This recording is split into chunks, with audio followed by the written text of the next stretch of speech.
Bashkia ka nisur rikonstruksionin e rrugës Endri Keko, segment që lidh bulevardin Jeanne d'Arc me rrugën Sadik Petrela. Investimi arrin në vlerën mbi 34 milion lek. Punimet kanë filluar dhe kryetari i Bashkisë së Tiranës Lulzim Basha tha se rruga do të ketë infrastrukturën për personat me aftësi të kufizuar, do të bëhen edhe shpenzimet për kace, si dhe spostime të linjave elektrike dhe shtyllave të tensionit. Ndërtimin e kësaj rruge janë marrë parasysh parametrat më moderne. Ujësillësi ekziston, por gjithçka tjetër nuk ekziston, siç e shikoni. Pra duke filluar nga kanalizimet e ujrave të zeza, do të mbetet një rrugë e parametrave modern europian.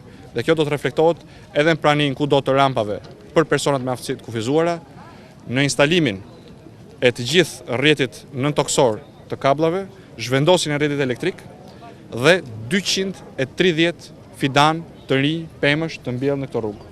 Ky investim i përfshirë në buxhetin e vitit 2012, pas konsultimeve me qytetarët, pritet të përfundojë brenda 10 muajve. Rikonstruksioni i kësaj rruge u shërben rreth 3000 qytetarëve të zonës. Kryetari i bashkisë bëri të ditur se ka përfunduar edhe projekti teknik për rehabilitimin e shtratit të Lanës dhe pritet financimiti nga qeveria shqiptare.